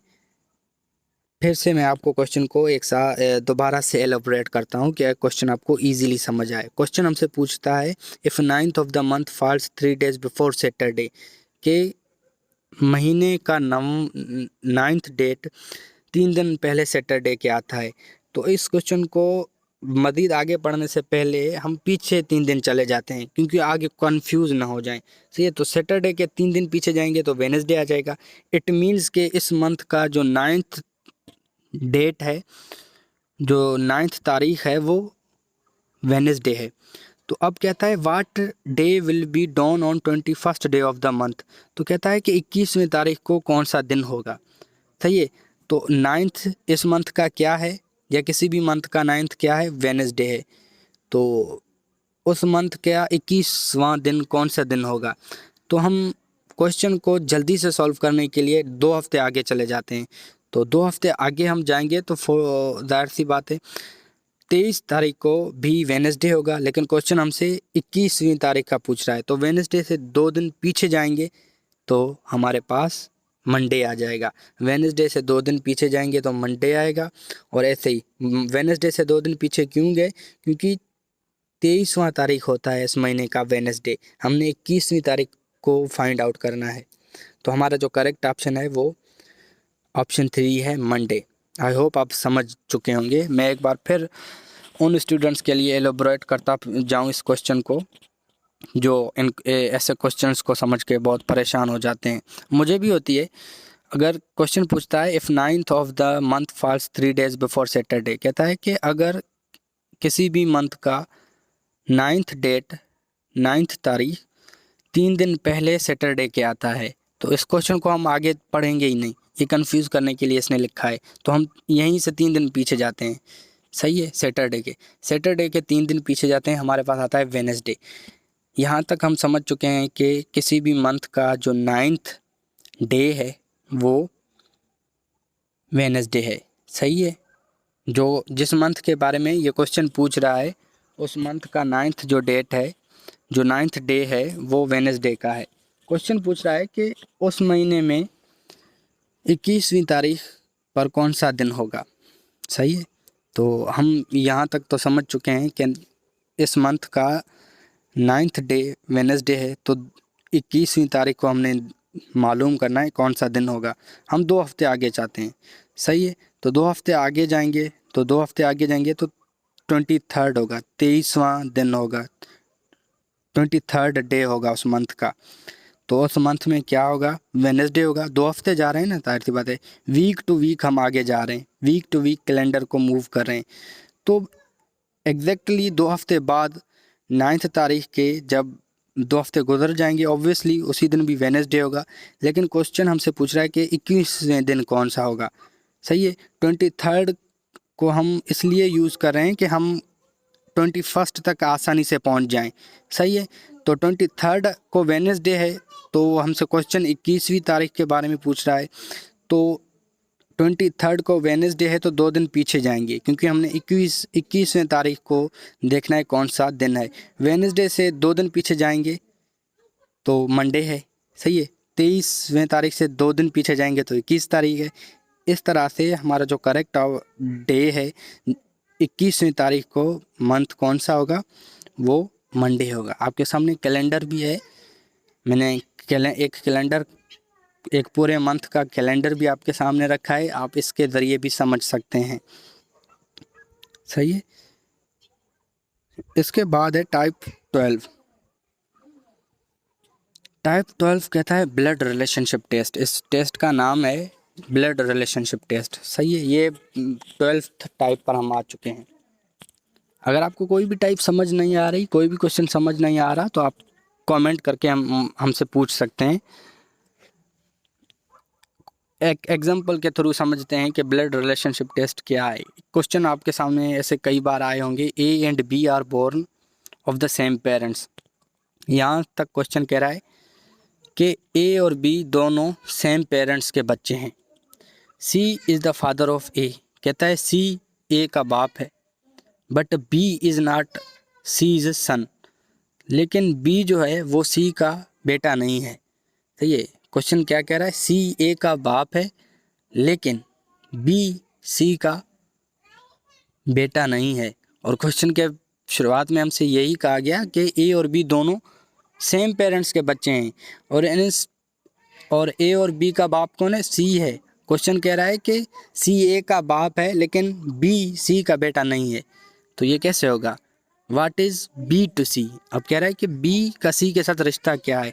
ऑब्वियसली अगर ये तो कंफर्म है कि सी बाप है ए और बी दोनों का। सही है। ए तो उसका बेटा है लेकिन बी सी का बेटा नहीं है, तो क्या हुआ। ऑब्वियसली बात है बी और सी के बीच में बाप और बेटी का रिश्ता है, तो बी एक्चुअली उसकी बेटी है सी की। सही है। इसके बाद टाइप 13 पर आते हैं। 13th टाइप का नाम है rearrangement of words to form sensible sentences और जम्बल्ड वर्ड्स टेस्ट। इस टेस्ट में आपने करना क्या होता है, आपको काफ़ी सारे वर्ड्स दिए जाते हैं। सही है। जम्बल्ड होते हैं, रीअरेंज आपने करने पड़ते हैं उन्हें। सही है। या वो आपको उन वर्ड्स को मूव करके देगा। सही है। मिक्स करके देगा। तो उन वर्ड्स को आपने रीअरेंज करना है और एक ऐसा सेंटेंस बनाना है जो सेंसिबल हो। सही है। कोई मीनिंग दे रहा हो, सेंसिबल। तो इस तरह के क्वेश्चंस आपसे इस तरह से पूछे जाएंगे। If the following jumbled words are arranged to form the best meaningful sentence with what letter would the second word begin. कहता है कि नीचे आपको जम्बल्ड वर्ड्स दिए गए हैं, मिक्स वर्ड दिए गए हैं, इन्हें अरेंज करें और एक बेस्ट मीनिंगफुल सेंटेंस बनाएं। फिर बताएं कि उस सेंटेंस का जो दूसरा वर्ड है वो कौन सा है, दूसरा वर्ड कौन से लेटर के साथ बिगिन होता है। सही है। With what letter would the second word begin. देखना कितने डिटेलिंग में जा रहा है ये क्वेश्चन। ये सारे वर्ड्स ऐसे ही डिटेलिंग में जाते हैं, छोटी छोटी डिटेल आपसे पूछी जाएंगी। सही है। बहुत ही ईजी होती हैं, थोड़ा आपने दिमाग का यूज़ करना होता है। कि ये पहले क्वेश्चन आपसे कह रहा है कि नीचे आपको कुछ वर्ड्स दिए गए हैं, पहले तो उन्हें बेस्ट रीअरेंज करें। सही है। कि बहुत ही बेस्ट मीनिंग मिले। फिर आपको कह रहा है कि दूसरा जो वर्ड होगा उस सेंटेंस का, जो आप सेंटेंस बना रहे हैं, सही है, करेक्ट सेंटेंस जो आप बना रहे हैं, उस सेंटेंस का दूसरा जो वर्ड है उस वर्ड के पहले लेटर का नाम बताएं, कौन सा लेटर होगा। तो ये आपसे क्वेश्चन एक्चुअली पूछ रहा है। तो सेंटेंस पहले देखते हैं सेंटेंस कैसा है। सेंटेंस है हमारे पास जम्बल्ड सेंटेंस। सही है। Better cure is then prevention. तो ये एक लफ्ज़ है, ये एक सेंटेंस हमें दिया गया है जिसका जो सेंस है वो सही से हमें नहीं मिल रहा। Better cure is then prevention. सही है। तो इस सेंटेंस को हमने रीअरेंज करना है, एक बेस्ट सेंटेंस बनाना है जो कि सेंसिबल मीनिंग दे। अब इन वर्ड्स को मैं रीअरेंज करके आपको दिखाता हूँ। Prevention is better than cure. तो ये इन वर्ड्स को मैंने अब रीअरेंज कर दिया है। अब ये बिल्कुल ही एक अच्छी मीनिंग दे रही हैं, सेंसिबल मीनिंग दे रही हैं। लेकिन हमारा क्वेश्चन हमसे ये नहीं पूछ रहा कि आप सिर्फ इन वर्ड्स को रीअरेंज करें और सेंसिबल सेंटेंस बनाएं। आगे क्वेश्चन कह रहा है कि पहले आपने इन वर्ड्स को रीअरेंज करके एक सेंसिबल सेंटेंस बनाना है जो सेंस दे रहा हो, बेस्ट सेंस। उसके बाद जो सेंटेंस आप बनाते हैं उसमें जो दूसरा वर्ड है उसका फर्स्ट लेटर क्या है। अब हमने जो सेंटेंस बनाया है prevention is better than cure, तो हमारे इस सेंटेंस में दूसरा जो वर्ड है वो इज़ है। तो दूसरे वर्ड जो इज़ है इसका जो पहला लेटर है वो कौन सा है, वो आई है। तो हमें जो चॉइसेस दी गई हैं वो चॉइसेस हैं, पहला चॉइस है वाई, दूसरा चॉइस है एन, चॉइस 3 है ई, चॉइस 5 है आई। तो कौन सा ऑप्शन हमारा सही है। तो ऑब्वियसली हमने जो सेंटेंस बनाया था prevention is better than cure, उसमें जो दूसरा वर्ड है वो इज़ है और इज़ का जो पहला लेटर है वो आई है। तो ऑप्शन फोर्थ हमारा करेक्ट ऑप्शन है। एक और क्वेश्चन इस तरह का आपको मैं देता हूँ सॉल्व करके, जिससे कि आपको समझ आए कि इन सेंटेंसेस में हो क्या रहा है। क्वेश्चन हमसे पूछा जाता है rearrange the following jumbled words to form a sensible sentence. कहता है कि इन जम्बल्ड वर्ड्स को रीअरेंज करके एक सेंसिबल सेंटेंस बनाएं जो कि सेंसिबल मीनिंग देता हो by omitting an extra word, और एक एक्स्ट्रा वर्ड भी इन वर्ड्स में है। सही है, इस जम्बल्ड सेंटेंस में एक एक्स्ट्रा वर्ड भी है, उस वर्ड को हटा लीजिए।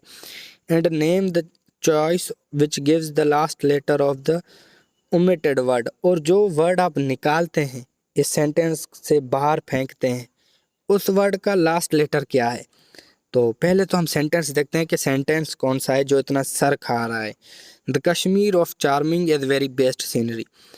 तो ये एक वर्ड है यहाँ, ये एक सेंटेंस है जिसकी कोई सेंसिबल मीनिंग हमें मिल नहीं रही क्योंकि ये जम्बल्ड वर्ड्स हैं इस सेंटेंस में। इस सेंटेंस को पहले हम रीअरेंज करेंगे, रीअरेंज करके एक वर्ड हम इससे उड़ा देंगे, एक्सक्लूड कर लेंगे।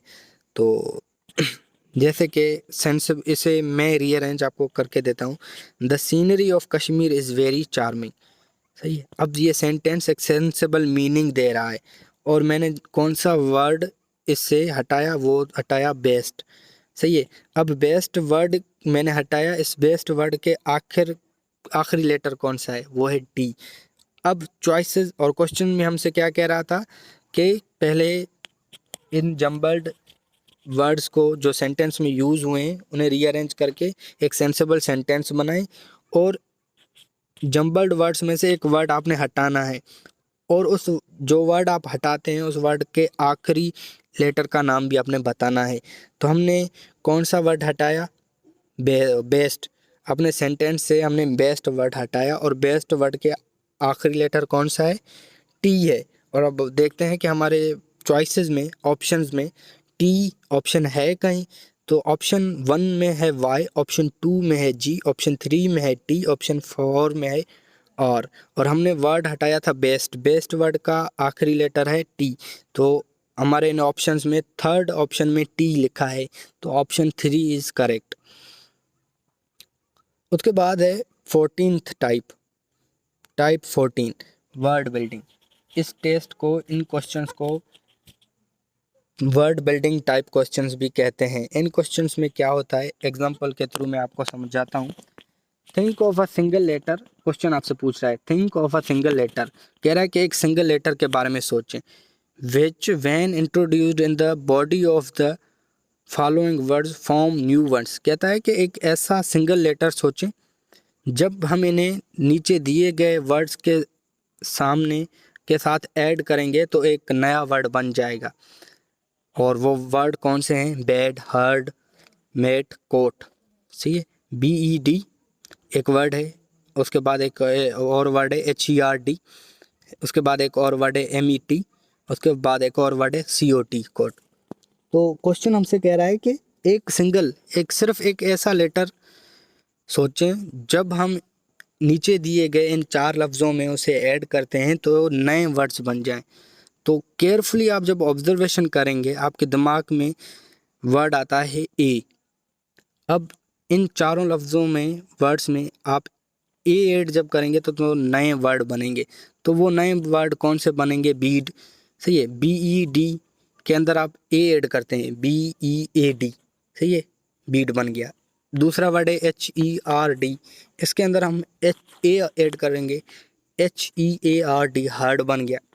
MET, मेट है, इसके अंदर हम ए ऐड करेंगे, MEAT, मीट बन गया।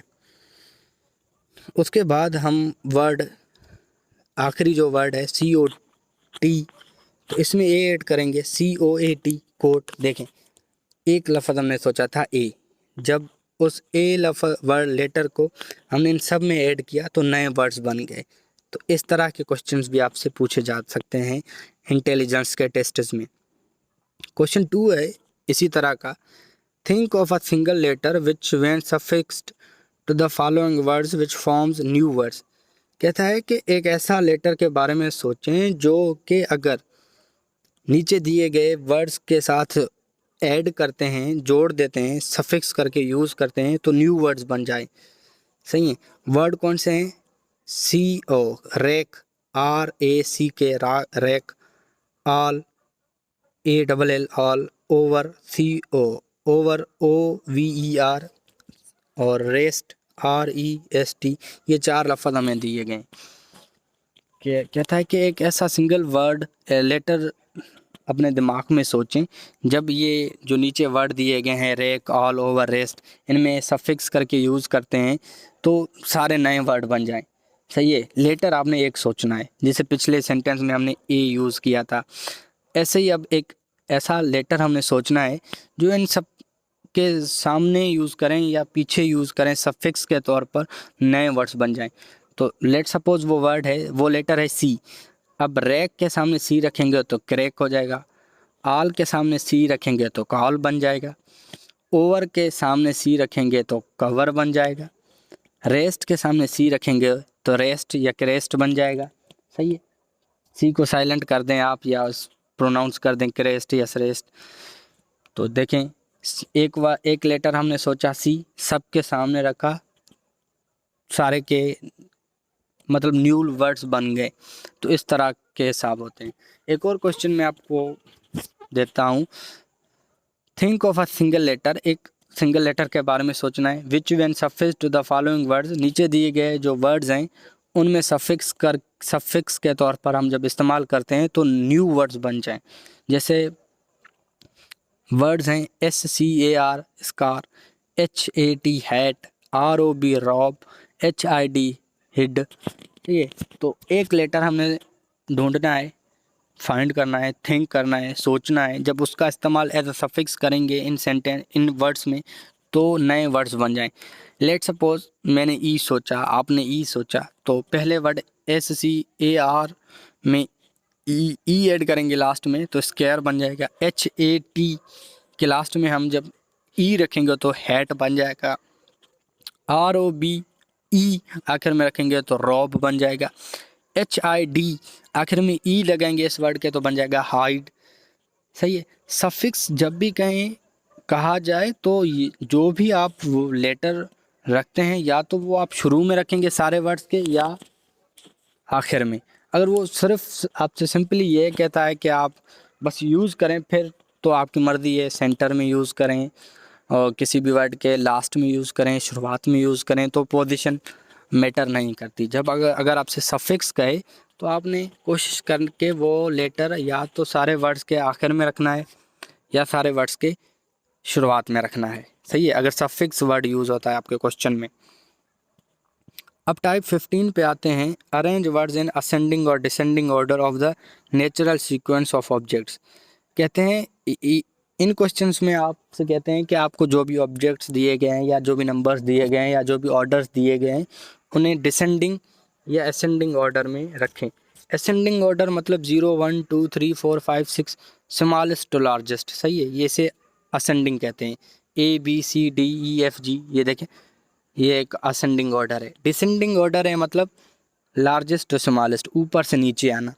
सही है। तो 10 9 8 7 6 5 4 3 2 1 0 -1 -2 -3, तो ये डिसेंडिंग ऑर्डर है। सही है। तो कुछ क्वेश्चंस इस तरह के होते हैं जिसमें आपने असेंडिंग ऑर्डर को फॉलो करना पड़ता है या डिसेंडिंग ऑर्डर को। वो क्वेश्चन आपको बता देगा कि डिसेंडिंग ऑर्डर में करना है या असेंडिंग ऑर्डर में, लेकिन आपको ये पता होना चाहिए कि असेंडिंग ऑर्डर क्या है, डिसेंडिंग ऑर्डर क्या है। असेंडिंग ऑर्डर मतलब 1 2 3 4 स्मॉलेस्ट टू लार्जेस्ट, ये ध्यान में रखें। डिसेंडिंग ऑर्डर मतलब लार्जेस्ट टू स्मॉलेस्ट। सही है। क्वेश्चन के थ्रू समझने की कोशिश करते हैं एक एग्जांपल के through. Arrange the words in the following group in a descending order. नीचे हमें कुछ वर्ड्स दिए गए हैं जिन्हें डिसेंडिंग ऑर्डर में रखना है, मतलब लार्जेस्ट टू स्मॉलेस्ट। सही है। रिवर्स में, बैकवर्ड ऑर्डर में हमने इन्हें रखना है। तो वर्ड्स हैं ए स्किन, बी काफ, सी शू, डी काउ, सी कार्कस, नहीं ई कार्कस, एफ लेदर। तो ये कुछ वर्ड्स हैं, इन्हें हमने डिसेंडिंग ऑर्डर में रखना है। डिसेंडिंग ऑर्डर में हम एक सीक्वेंस में रखना है इन्हें, जो कि डिसेंडिंग ऑर्डर में हो। तो वो कैसे होगा? सबसे पहले हम रखेंगे ऑब्वियसली बी। सही है, काफ। उसके बाद हम रखेंगे डी, काव। सही है, एक काव, काफ के बाद ही काव बन सकता है। सही है। काव के बाद हम क्या रखेंगे? ई। सही है। ई क्या है हमारे पास? कार्कस। सही है, एक टाइप है, क्योंकि काव उसके बाद डिसेंडिंग ऑर्डर में जाएंगे तो कार्कस मिलेगा। उसके बाद ए रखेंगे स्किन। सही है, क्योंकि कार्कस से जब हम डिसेंडिंग ऑर्डर में जाएंगे तो हमारे पास स्किन आ जाएगा। स्किन के बाद अब अगर हम और नीचे जाएंगे तो हमारे पास लेदर आएगा, एफ। सही है। लेदर के डिसेंडिंग ऑर्डर में हम जाएंगे तो हमारे पास सी शू आएगा, जूता आ जाएगा। तो ये डिसेंडिंग ऑर्डर है। सही है। पहले आपके पास, पहले डिसेंडिंग ऑर्डर में काफ आता है, फिर काउ, फिर कार्कस, नहीं हाँ, फिर कार्कस, फिर स्किन उसकी, फिर उसका लेदर, फिर शू बनता है। सही है। तो ये एक डिसेंडिंग ऑर्डर है। इसी तरह से असेंडिंग ऑर्डर भी होता है। जो क्वेश्चन आपसे जो पूछेगा आपने उसी ऑर्डर में, उसी सीक्वेंस में उन चीज़ों को रखना है। टाइप 16 पर आते हैं, arranging figures and letters of alphabet in a particular sequence. Type 16 में कहता है कि कोई भी फिगर्स हैं या जो लेटर्स हैं या अल्फ़ाबेट्स हैं, उन्हें आप एक मखसूस सीक्वेंस में रखें। सही है। जम्बल्ड होंगे, मिक्सअप होंगे, लेकिन उनका जो पार्टिकुलर सीक्वेंस है उस सीक्वेंस में नहीं है। आपने करना ये है कि आपने इन क्वेश्चंस को उनके पार्टिकुलर सीक्वेंस में लाना है। जैसे कि हम एक क्वेश्चन एग्जांपल के थ्रू समझने की कोशिश करते हैं। कोई एग्जांपल कहता है, name the pair of following group which consist of the same digits in different order. कहता है कि दो पेयर का नाम बताएं फॉलोइंग ग्रुप में। नीचे काफ़ी सारे वर्ड्स हैं, ग्रुप्स हैं डिजिट्स के। इनमें से दो ग्रुप, एक पेयर है, दो ग्रुप हैं जिनके जो डिजिट्स हैं वो सेम है लेकिन ऑर्डर चेंज है। सही है। समझते हैं, क्वेश्चन पहले लिख लेते हैं। पेयर ए है, ऑप्शन ए में है 571035। ऑप्शन बी में है 329750। ऑप्शन सी में है 839510। ऑप्शन डी में है 150735। ऑप्शन ई में है 630755। ऑप्शन एफ में है 574301। तो जब हम केयरफुली एग्जामिनेशन करेंगे इस क्वेश्चन का तो हम देखेंगे कि ग्रुप ए और ग्रुप डी के मेंबर जो हैं वो सारे सेम हैं। सही है, सिर्फ ऑर्डर चेंज हुआ है और कोई इनमें फ़र्क है नहीं। सही है, सारे डिजिट्स सेम हैं ग्रुप ए और ग्रुप डी में, सिर्फ ऑर्डर चेंज है। यहीं देख लेते हैं, ग्रुप ए में, पेयर ए में 5 है, डी में देखते हैं भी 5 है। सही है। उसके बाद ग्रुप ए में 7 है, देखते हैं ग्रुप डी में भी 7 है। उसके बाद देखते हैं ग्रुप ए में 1 है, ग्रुप डी में भी 1 है। ग्रुप 3 में 0 है, ग्रुप डी में भी 0 है। ग्रुप ए में 3 है, ग्रुप डी में भी 3 है। ग्रुप डी में 5, ग्रुप ए में 5 है, ग्रुप डी में भी 5 है, बस ऑर्डर चेंज है, बाकी मेंबर्स डिजिट्स सारे सेम हैं दोनों, इन दो ग्रुपों में, ग्रुप ए और ग्रुप डी में। तो इस तरह के क्वेश्चंस होते हैं। एक और क्वेश्चन आपको इसी नेचर का मैं बताऊं, name the letter which follows the third consonant after the second vowel in the alphabet. इसमें कहता है कि उस लेटर का नाम बताएं जो कि थर्ड कॉन्सोनेंट को फॉलो करता है दूसरे वावल के बाद, तो वो कौन सा है। द सेकंड वावल, जो दूसरा वावल है वो ई है, और जो तीसरा कॉन्सोनेंट है ई के बाद वो एच है, सही है, और एच के बाद जो लेटर आता है वो आई है। इस तरह से जो हमारा करेक्ट आंसर है इस क्वेश्चन का वो आई बनता है। इस क्वेश्चन को फिर से पढ़ते हैं आपको समझाने के लिए। कहता है name the letter which follows the third consonant. पहले तो आपने उस लेटर का नाम बताना है जो कि तीसरे कॉन्सोनेंट को फॉलो करता है, सही है, after the second vowel, second vowel के बाद इन द अल्फ़ाबेट, सही है। कहता है कि सेकंड जो वावल है उसके बाद जो तीसरा कॉन्सोनेंट है उसका नाम बताएं, और उस कॉन्सोनेंट के बाद जो दूसरा वावल आता है उसका नाम बताएं, सही है, उसके बाद जो वावल आता है। अब दूसरा vowel A B C D E F G H, इस पूरे में देखें तो दूसरा वावल ई है, ई के बाद जो तीसरा कॉन्सोनेंट है वो एच है, एच लेटर के बाद कौन सा लेटर है वो आई है, इसलिए हमारा जवाब करेक्ट आंसर आई है, सही है। 18th टाइप नहीं 17th टाइप पढ़ते हैं अब आईक्यू क्वेश्चंस का किस तरह के होते हैं। Arrangement of words in the sequence in which they occur in dictionary. ये बिल्कुल ईजी है कि आपको वर्ड्स दिए जाएंगे और आपको कहा जाएगा कि इन वर्ड्स को इस तरह से सीक्वेंस में रखें जिस तरह से ये डिक्शनरी में अक्योर होती हैं, डिक्शनरी में जिस तरह से इन्हें रखा जाता है। तो जैसे कि एक क्वेश्चन है, arrange the following words in the sequence in which they occur in the dictionary. तो वर्ड्स हैं falls, B follow, C faithful, D fallible, E falcon. तो अब डिक्शनरी में ये किस तरह से आएंगे, तो पहले आएगा फेथफुल, फिर आएगा फेल्कन, फिर आएगा फेलेबल, फिर आएगा फेलो, फिर आएगा फॉल्स आखिर में। तो आपका आंसर क्या होगा, सी ई डी बी ए, सही है, इसी सीरीज में। उसके बाद है टाइप 18 कंफ्यूजिंग इंस्ट्रक्शंस। आपको कंफ्यूज करने के लिए इंस्ट्रक्शंस दी जाएंगी, सही है। ये क्वेश्चंस बहुत ईजी होती हैं, लेकिन इंस्ट्रक्शंस आपको इस तरह से दी जाती हैं कि आप कंफ्यूज हो जाएं। एक एग्जांपल के थ्रू मैं आपको समझाता हूँ कि if 3x divided by 9x gives 3 right y। कहता है कि अगर 3x को डिवाइड करते हैं 9x के साथ, जवाब आता है 3, तो y लिखें, अदरवाइज z लिखें। कि क्वेश्चन क्या कह रहा है कि अगर 3x डिवाइड होती है 9x के साथ और जवाब आता है 3, तो y लिखें, अगर जवाब 3 नहीं आता है तो फिर z लिखें। अब 3x को हम जब डिवाइड करते हैं 9x के साथ तो आंसर आता है 1/3, 3 नहीं आता, 1/3 आता है, सही है। क्वेश्चन ने ऊपर क्या पूछा था कि 3x डिवाइड होती है 9x के साथ, जवाब 3 आए तो ही y लिखें वरना z लिखें। जब हमने 3x को 9x के साथ डिवाइड किया तो आंसर आया 1/3, 1/3, सही है। 3 नहीं आया, खाली 1/3 आया। तो इसलिए ऊपर जो इंस्ट्रक्शंस हमें दी गई हैं उसके मुताबिक हम अपना आंसर z लिखेंगे, y नहीं लिखेंगे, सही है, क्योंकि आंसर 3 नहीं आया, आंसर 1/3 आया, इसलिए हम z लिखेंगे। तो ऐसा ही एक दूसरा क्वेश्चन है, if I is the fourth vowel of alphabet. कहता है कि अगर आई चौथा वावल है अल्फ़ाबेट्स में, राइट ट्रू, ट्रू लिखें, सही है। क्वेश्चन कह रहा है अगर आई फोर्थ वावल है अल्फ़ाबेट्स में तो ट्रू लिखें। अनटिल अनलेस, जब तक जी इज़ द फिफ्थ कॉन्सोनेंट। अगर जी कहता है तब तक जी अगर पांचवा कॉन्सोनेंट है तो आप उस केस में फॉल्स लिखें। अब हम देखते हैं अपने क्वेश्चन को।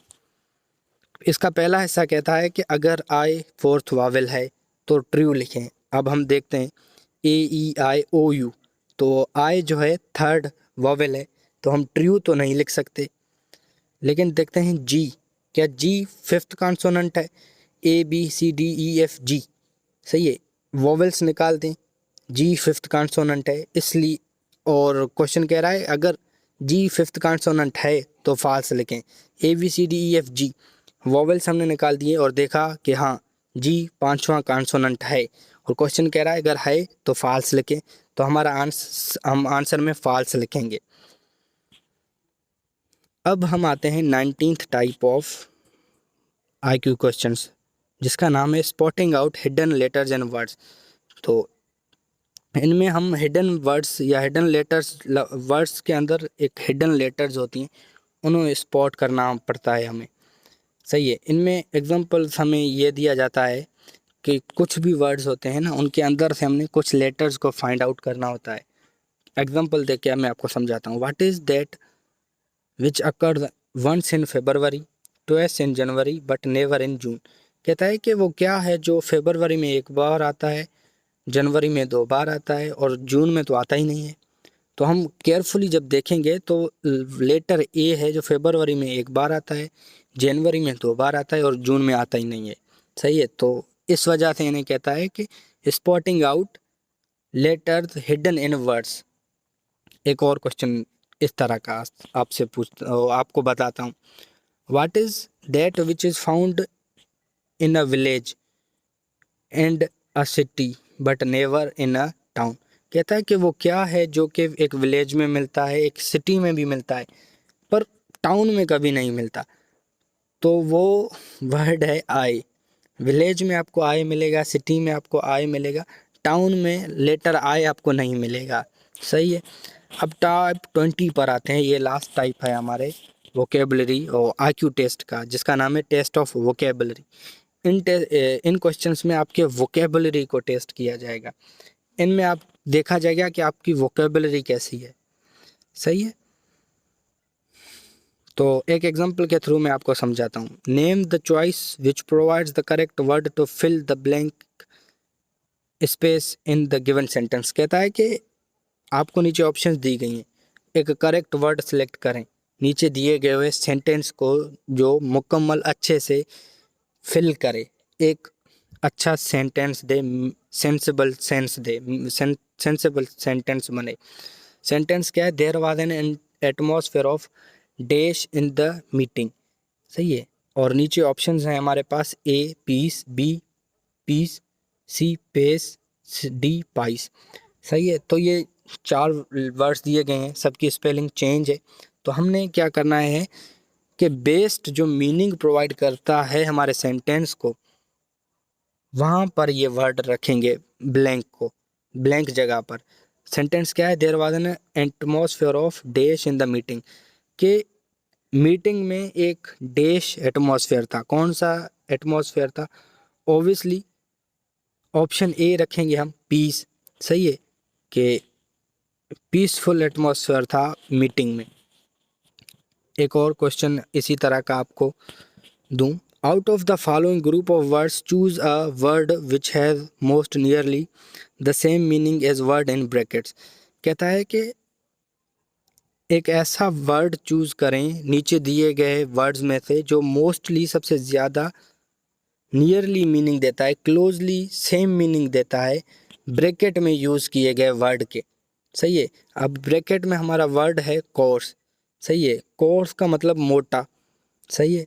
तो अब ब्रैकेट में हमारा वर्ड है कोर्स और उसके सामने काफ़ी सारे वर्ड्स हैं, rude, rough, refined, polite, timid, outspoken. तो कोर्स के लिए कौन सा सबसे बेस्ट वर्ड है जो कोर्स वाला सेंस देता है? तो ऑब्वियसली रूड नहीं है, रिलायंट नहीं है, पोलाइट नहीं है, टिमिड नहीं है, आउटस्पोकन नहीं है। हमारा जो करेक्ट वर्ड है इन सारे वर्ड्स में से कोर्स का जो मीनिंग दे रहा है वो रफ है, सही है। आई होप ये वीडियो आपको बहुत पसंद आई हो। और इस सिंगल लेक्चर में हमने 20 टाइप्स को डिस्कस किया है IQ क्वेश्चंस का, सही है। और इंशाल्लाह इन 20 टाइप्स को हम 1 बाय 1 करके डिटेल के साथ पढ़ेंगे। और अगर आपको वीडियो पसंद आई है तो प्लीज़ वीडियो को लाइक करें और हमारे YouTube चैनल को सब्सक्राइब करें। मैं मिलता हूँ आपके साथ नेक्स्ट वीडियो में। अल्लाह हाफिज़।